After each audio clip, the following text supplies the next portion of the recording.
얻기 위해서는 하나님께 의롭다함을 얻어야 됩니다. 반드시 하나님께로부터 인정받아야 됩니다. 의롭지 않은 사람이 어떻게 구원받을 수 있을까요? 의로운 사람이라야 구원에 이르게 됩니다. 그런데 문제는 이 세상에 하나님 앞에서 그 완전하게 깨끗한 사람이 없다는 게 문제예요. 우리가 유일한 희망이 있다면 실제 생활에서는 의롭지 못하다 할지라도 하나님께 의롭다함을 얻는 일이 대단히 중요합니다. 하나님께 의롭다함을 얻지 못하면 구원에 이를 수가 없어요.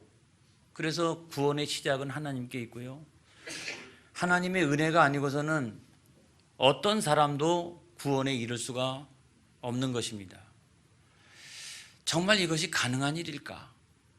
이걸 신학적으로 표현할 때 칭의라고 말합니다. 그런데 이게 과연 가능한 일이냐? 칭의가 가능한 일이냐? 어떻게 가능할 수가 있겠느냐? 여러분, 예수 믿을 때 가능합니다. 할렐루야.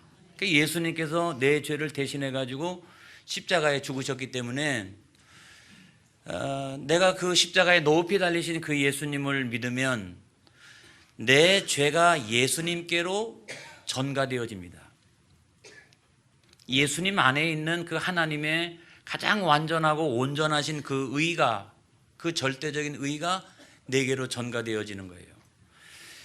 이것을 우리가 조금 더 쉽게 말하면 내가 예수 믿으면 내 죄는 예수님께로 옮겨지고 또 예수님의 의가 내게로 옮겨지나니, 그렇기 때문에 나는 죄인의 신분을 가지고 있었으나 나는 의인의 신분으로 변화되어진다는 사실입니다.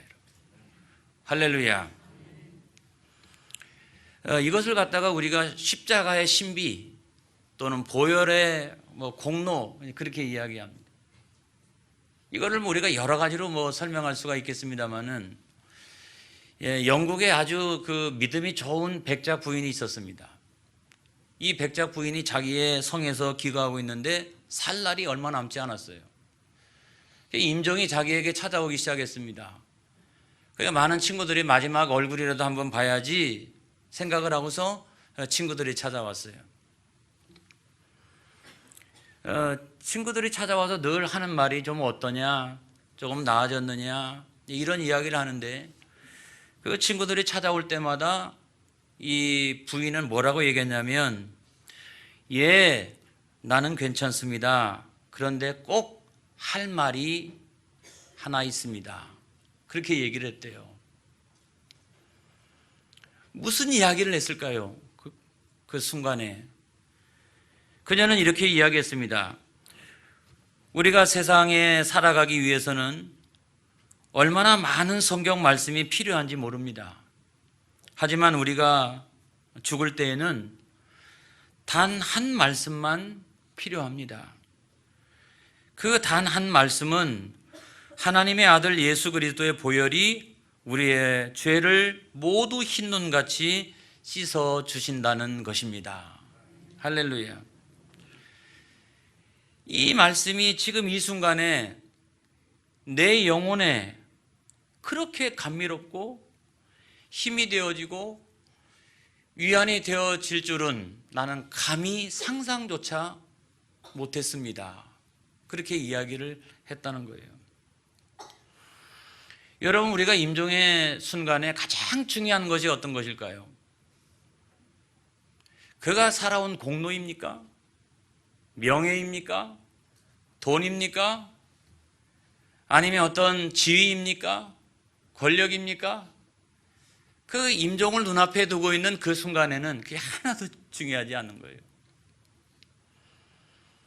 그 순간에 가장 중요한 것은 예수님의 보혈입니다. 그분의 공로예요. 그 능력이에요. 그리고 그것을 통해서 내가 구원받는다라고 하는 믿음의 확신만이 우리에게 중요한 거예요.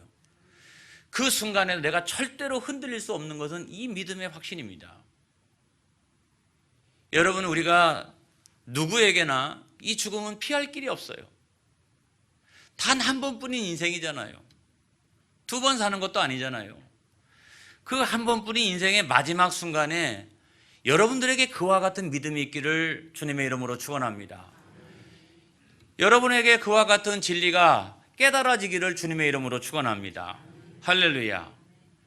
여러분, 인간의 노력으로는 절대로 의롭다함을 얻을 수가 없어요. 여러분, 인간의 노력이 다 필요 없느냐? 물론 인간의 노력이 필요한 부분이 많이 있죠. 그렇지만 인간의 노력으로 할 수 없는 게 있다는 거예요. 그게 뭐냐면 죄인의 신분을 가졌던 사람이 의인의 신분을 갖는 것은 사람의 노력으로 되어지는 게 아니에요. 그건 하나님의 은혜로 이루어지는 겁니다. 전적인 하나님의 그 은혜 없이는 우리가 의롭다함을 얻을 수가 없는 거예요. 인간이 할 수 있는 일이란 뭡니까? 그 하나님의 은혜를 경험하고 감사하고 감격하고 영광 올려드리고 찬송하고, 그것이 우리가 해야 할 가장 중요한 일인 거죠. 여러분, 우리의 선행이나 공로 가지고는 의롭다함을 얻을 수 없습니다. 유명한 신학자 가운데 헨리 보쉬라고 하는 사람이 있습니다. 이 사람이 여러 가지 그 선교학적인 책들을 많이 썼습니다마는 그 책들 가운데 이런 예화가 하나 있습니다.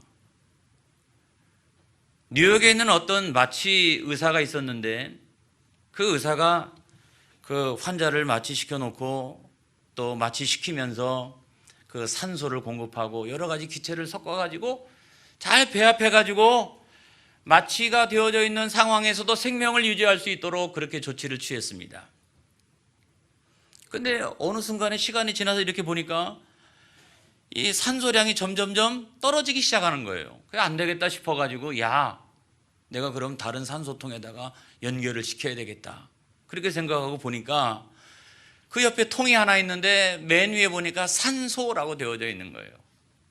그래서 이것을 옮겨가지고 그 산소통에다가 연결을 시켰습니다. 그럼 당연히 살아나야 될 거 아니겠어요? 생명이 이렇게 유지가 되는 거 아니겠어요? 그런데 그렇게 딱 바꿔가지고 끼는 순간에 이 사람이 죽어버린 거예요. 죽어버린 거예요. 병원이 난리가 났습니다. 검시관들이 찾아왔습니다. 그래서 다 조사를 하기 시작합니다. 그 원인이 어떤 것인지를. 분명히 의사는 산소통이라고 하는 사실을 눈으로 확인하고 또 연결을 시켜놨는데 죽었단 말이죠. 그래서 검시관이 나중에 검사를 다 해놓고 발표된 내용이 뭐냐면 사인이 이산화탄소 중독이라는 거예요. 그러니까 산소통이라고 생각을 했는데 이산화탄소를 마시고 죽은 거예요. 여러분, 오늘날의 병원에서 거의 이런 일은 일어나지 않죠. 그죠? 얼마나 조심하는데요. 그런데 오늘날의 세상에서는 간혹 일어나는, 거의 일어나지 않는 이와 같은 일이 영적인 세계에서는 엄청나게 많이 일어나고 있다는 사실이 우리에게 중요한 겁니다. 여러분, 많은 사람들이 이렇게 생각합니다. 내가 바르게 살기만 하면 다 잘 될 거야. 내가 바르게 살기만 하면 나는 살게 될 거야. 내가 공로와 또 선행이나 이런 걸 생각해 본다면 불교를 믿는 사람들은 나는 당연히 극락에 가고, 또 그렇지 않는 사람이라 할지라도 아무튼 나는 뭐 천국에 가게 될 거야, 이런 정도 살았으면 되는 거지 뭐 라는 생각이 많이 있거든요. 하지만 여러분, 인간이 노력으로 수행하고 있는 이 바르게 살기, 이 바르게 살기가 다른 측면에서 생각해 보면 이게 자기 기만일 수가 있다는 겁니다. 여러분, 자기 기만일 수가 있다고요. 여러분, 어느 누가 하나님 앞에서 가장 온전하고 완전하게 깨끗한 영혼이 될 수가 있습니까? 여러분, 다 마음으로 짓는 죄가 있고요, 내가 불법을 행하는 그 행동을 하기 직전에 내가 뭔가를 꾸미고 모의하고 계획하고 이런 것들 속에 죄악이 얼마나 많이 있는데요. 그러니까 마치 그거는 다 찢어진 옷을 입고 있는데 그 옷을 입고 있으면서도 내 수치를 내가 다 가렸다라고 생각하는 것과 마찬가지입니다. 그러면서 자기는 살았다고 생각하는데 죽음의 길을 향해서 가고 있는 경우가 많이 있는 거죠. 아까 그 예화를 다시 한번 우리가 상기한다면 나는 산소통을 끼고 있는 거야. 지금 매일매일 같이 살아나가면 나는 산소통을 끼고 있어. 나는 그렇게 생각하고 있는데 결과적으로는 그게 아니고 이산화탄소를 잔뜩 마시고 죽어가고 있는 경우가 마찬가지라는 거예요. 여러분, 우리가 의롭다함을 얻을 수 있는 길은 유일합니다. 여러분, 예수 그리스도의 보혈의 공로, 그 능력, 또 그것을 믿는 믿음 아니고서는 절대로 사람이 완전한 하나님의 의에 이룰 수가 없는 거예요. 여러분, 할렐루야. 여러분, 우리가 이것을 생각을 해야 됩니다. 여러분, 그런데 우리가 이 칭의를 받게 되면 어떤 역사가 일어나느냐, 이것이 참 중요하죠. 첫 번째는 뭐냐면 죄에 대한 책임이 면제됩니다. 죄의 책임이 제거돼요. 여러분, 이게 하나님 말씀 가운데 있어요. 에베소서 1장 7절에 있는 말씀에 보면은 우리가 그리스도 안에서 그의 은혜의 풍성함을 따라 그의 피로 말미암아 구속 곧 죄사함을 받았으니. 할렐루야. 죄사함을 받았다는 말은 그걸 통해 가지고 죄의 모든 책임이 면제됐다는 말이에요. 죄의 형벌이 제거됐다는 말이에요. 할렐루야. 여기서 여러분이 참된 자유를 누리시기를 주님의 이름으로 축원합니다. 믿음 안에서 누리는 그런 자유와 평화가 있기를 주님의 이름으로 축원합니다. 여러분, 어떤 사람들은요, 과히 좀 지나치게 자기를 정죄하시는 이런 분들도 가끔 있습니다. 소심한 성격을 가지고 있는데 완벽주의자인 경우에는 그럴 수가 있죠. 예수 믿는 사람도 마찬가지죠. 예수 믿는 사람도 겸손하여서 죄를 짓고 아무런 것도 느끼지 못한다 그러면 말이 안 되잖아요. 그럼에도 불구하고 자기가 지은 약간의 허물이나 이런 것들에 대해서 지나친 그 정죄와 죄의식을 가지고 있는 이런 분들이 많이 있습니다. 그래서 신앙생활하면 좀 기뻐야 되고 자유함도 누려야 되고 해방감도 누려야 되는 건데 신앙생활하면서도 얼굴이 어두워요.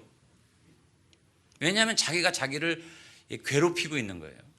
그러니까 또 실수할까, 또 허물이 생기지 않을까, 이런 것 때문에 전전긍긍하고, 그러니까 마음에 평안함도 없고요. 어떤 일을 시작해 보기도 전에 그 일을 미리 염려하면서 긴장하고 있고요. 그 다음에 예전에 내가 지었던 그 죄, 이런 것들을 늘 이렇게 연상하면서 죄책감에 시달리고 있는 경우가 있다면 참 이 사람은 참된 자유를 맛보기가 어렵다고 생각합니다. 이런 태도는 조금 문제가 있다고 생각을 해요. 여러분, 그런 태도를 우리가 가지게 되면 자신을 해롭게 하기 시작합니다. 뿐만 아니라 그거는 자칫 잘못하면 하나님 앞에서도 바른 것이 아닐 수가 있습니다. 왜냐하면 하나님은 예수 그리스도 안에서 내가 너를 용서하였다 그렇게 말씀하시는데, 하나님이 그렇게 말씀하시는데 내가 나를 용서하지 못하는 거예요. 내가 나를. 물론 여러분, 그것도 겸손함의 표현일 수 있다고 생각합니다. 하지만 내가 나를 용서할 수가 없는 거예요. 여러분, 그건 자칫 잘못하면 하나님 안에서 교만이 되어질 수가 있어요. 여러분, 교만한 완벽주의자가 되지 않기를 바랍니다. 내가 회개하고 예수님을 나의 구주로 영접했으면 하나님께서 말씀하시기를 의롭다함을 얻었느니라. 할렐루야. 내가 의롭다함을 얻었느니라. 참된 자유가 신앙 가운데 있는 거예요. 여러분, 이 믿음을 가지시기를 주님의 이름으로 축원합니다. 그 다음에 우리가 두 번째로 보면 그 신분의 변화가 일어나기 시작합니다.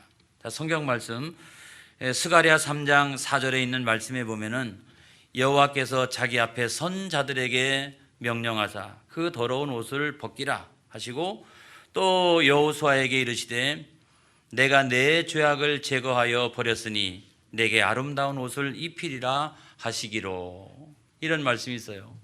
여러분, 더러운 옷이라고 하는 게 뭡니까? 죄인의 신분인 거죠. 그게 눈에 보이는 그게 아니고 아무튼 영적으로 죄인의 신분을 내가 이렇게 가지고 있는 거죠.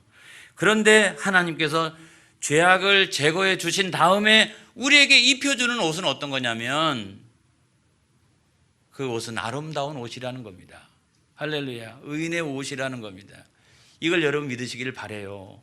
그렇기 때문에 우리가 믿음을 가지고 있으면 우리가 더러운 옷을 입고 있는 게 아니라 영적으로는 아름다운 옷을 지금 입고 있는 거예요. 그래서 내가 좀 허물이 있어요. 부족함이 있습니다. 연약함이 있습니다. 그럼에도 불구하고 영적으로는 그렇다는 겁니다.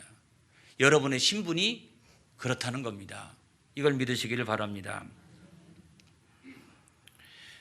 그 다음에 갈라디아서 4장 4절로부터 5절까지 있는 성경의 말씀에 보면 때가 참에 하나님이 그 아들을 보내사 여자에게서 나게 하시고 율법 아래 나게 하신 것은 율법 아래 있는 것들을 속량하시고 우리로 아들의 명분을 얻게 하려 하심이라. 이런 말씀이 있어요. 그러니까 하나님께서 육신을 입으시고 세상에 내려오신 것은 우리를 뭐 하시려고? 속량하시려고, 우리를 구원하시려고. 그리고 우리를 구원하시고 난 다음에 뭐라고요? 우리로 아들의 명분을 얻게 하려 하심이라. 할렐루야. 이거를 우리가 신학적으로 뭐라고 표현하냐면 양자가 되었다는 거예요. 하나님의 내가 양자가 되었다는 거예요. 그래서 우리가 원래는 죄의 종 아니겠습니까? 근데 하나님의 자녀가 되었어요. 그래서 우리가 양자가 되었다는 거예요. 하나님의 자녀의 반열에 오르게 되었다는 겁니다.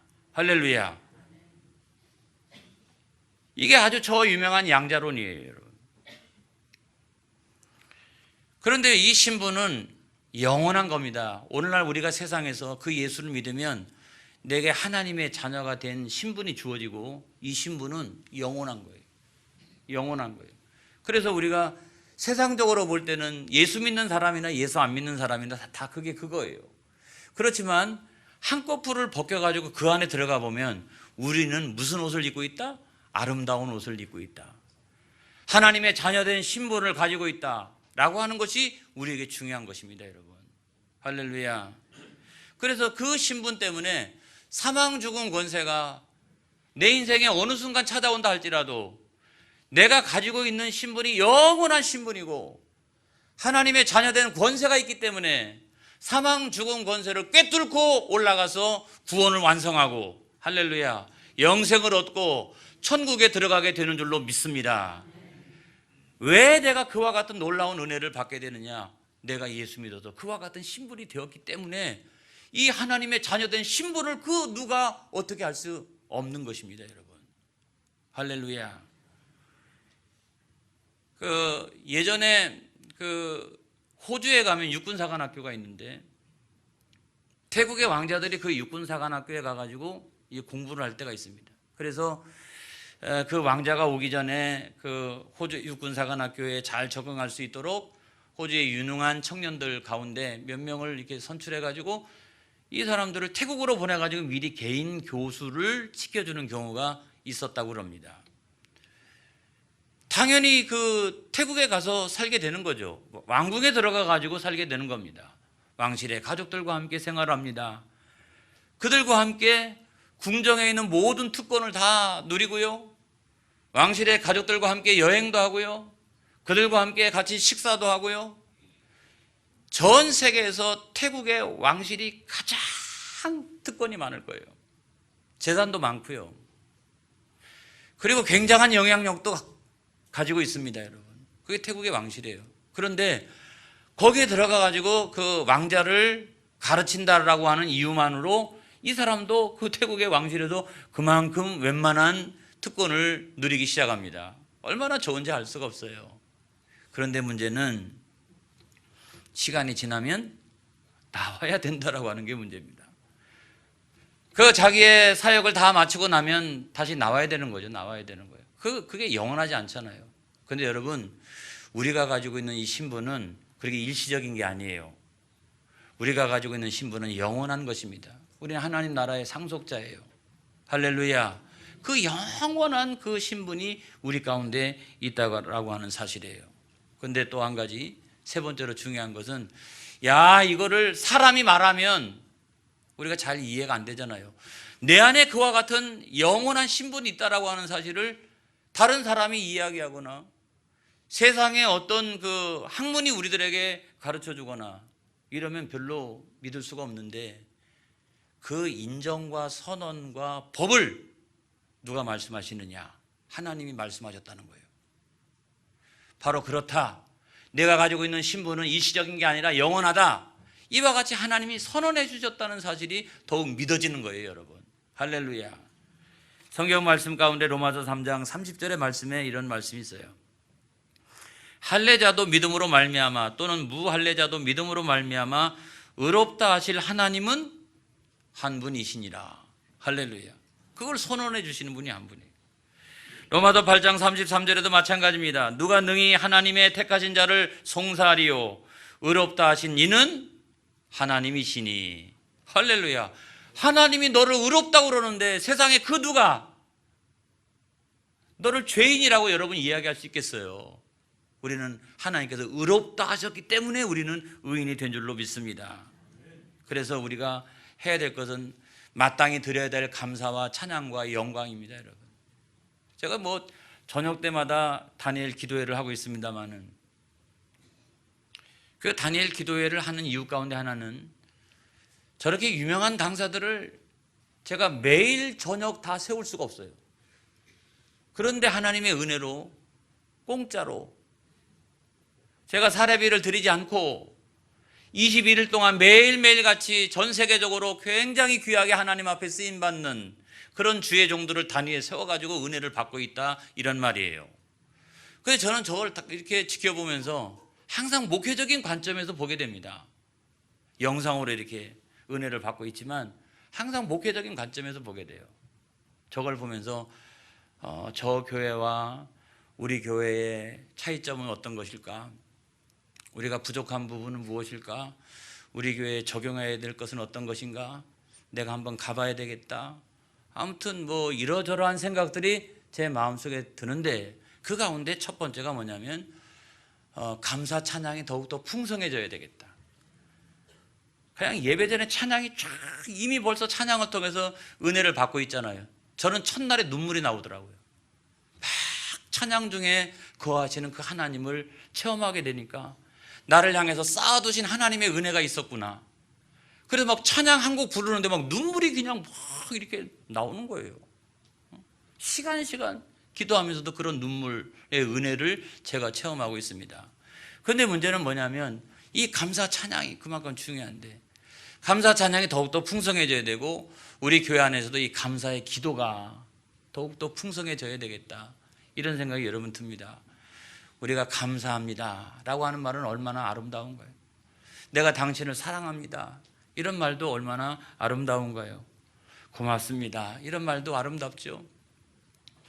그런 말을 어떤 사람이 나에게 해주면 막 용기가 나요. 힘이 나죠. 그죠? 긍정적인 에너지가, 좋은 에너지가 그 사람에게서 나에게로 몰려오는 경험들을 우리가 하게 됩니다. 말 한마디 갖고 그렇게 되잖아요. 근데 어떤 사람하고는 말을 섞기가 싫어요. 왜냐하면 아무것도 아닌 일인데도 불구하고 말을 섞으면 왠지 모르게 기분이 나빠요. 그리고 그것이 하루 종일 갑니다.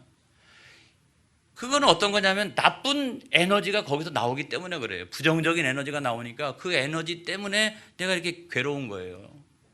여러분, 우리가 마찬가지로 하나님께도 그런 감사를 드려야 될 줄로 믿습니다. 우리가 사람에게 감사하지 않는 것은 실수일 수 있어요. 그거는 예의가 좀 부족한 것일 수 있습니다. 그렇지만 하나님 앞에 감사하지 않는 것은 죄가 될 수 있다는 사실을 아셔야 됩니다.